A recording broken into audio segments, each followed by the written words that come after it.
അപ്പോൾ hello guys, welcome back to our channel ഡെൽഡാസ് vlog. അപ്പോൾ ഗൈസ്, നമ്മൾ ഇന്ന് പോകുന്നത് കുത്തബ് മിനാറിലേക്കാണ്. കുത്തബ് മിനാറിലെ വിശേഷങ്ങളെല്ലാം നമുക്ക് ഈ വീഡിയോയിൽ വരുന്ന വഴിക്ക് കാണാം.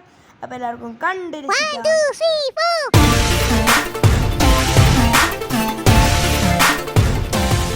അങ്ങനെ ഗൈസ്, ഞങ്ങൾ അവിടെ എത്തിയിരിക്കുന്നു. ഞങ്ങൾ ഡൽഹിയിൽ ഒരുപാട് സ്ഥലം പോയിട്ടുണ്ട്. അവിടെ വന്ന് ടിക്കറ്റിൻ്റെ ആവശ്യമുണ്ടായിരുന്നില്ല. പക്ഷേ ഇവിടെ ടിക്കറ്റ് ഉണ്ട്. പക്ഷെ 15 വയസ്സിന് താഴെയുള്ളവർക്ക് ഫ്രീ ആണ്. കുത്തബ് മിനാർ കാണാൻ പല പല സ്കൂളിൽ നിന്നും കുട്ടികൾ വന്നിട്ടുണ്ട്. പിന്നെ ഫോറിൻ കൺട്രീസിൽ നിന്നും കുറേ ആൾക്കാരും വന്നിട്ടുണ്ട്. ഞങ്ങൾ അങ്ങനെ ടിക്കറ്റ് കൊടുത്ത് കുത്തബ് മിനാറിൻ്റെ ഉള്ളിലേക്ക് കയറിയിരിക്കുന്നു. ആ ഒരു ഗേറ്റും കൂടി കഴിഞ്ഞ് നമുക്ക് കുത്തബ് മിനാർ വിശാലമായി നിന്ന് കാണാം.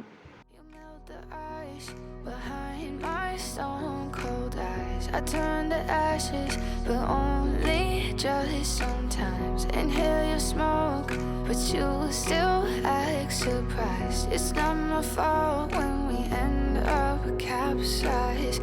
You call me crazy now, but you. അങ്ങനെ guys, ഞങ്ങൾ കുത്തബ് മിനാറിൻ്റെ അടുത്തെത്തി. ഇവിടെ നോക്കുമ്പോൾ തന്നെ ഗൈസ് കുറച്ച് വലിപ്പുണ്ട്. അപ്പോൾ അടുത്ത് നോക്കുമ്പോൾ പറയണ്ടല്ലോ.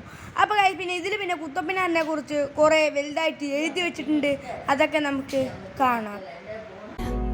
But you're the spark to blame, and it's fire burning holes inside my brain. Feel the fire, heat that melts us down again. Now it's pouring through my veins, but I said you're the spark to blame, and it's fire burning holes inside my brain.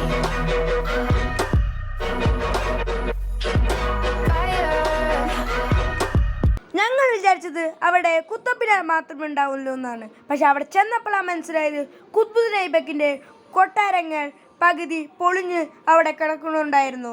ഞങ്ങളതെല്ലാം ഉള്ളിൽ കയറി കണ്ടു.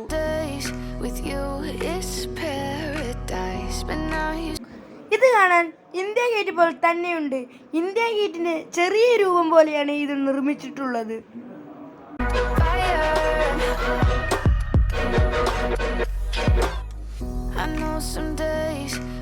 നിങ്ങൾ ഈ കാണുന്ന pillars മുഴുവൻ കല്ലും കൊണ്ടുണ്ടാക്കിയതാണ്. ഇവിടുന്ന് നോക്കുമ്പോൾ എന്ത് വലിപ്പമാണ് ഈ ഒരു കുത്തബ് മിനാറിന്. ഞങ്ങൾ പിന്നെ അവിടെ നിന്ന് കുറേ ഫോട്ടോസ് എടുത്തു. അതിലെ ഫോട്ടോസ് എല്ലാം നിങ്ങൾ നോക്കിക്കോ. ഇതേപോലത്തെ അടുത്ത വീഡിയോ നമുക്ക് അടുത്ത പ്രാവശ്യം കാണാം. Tata bye.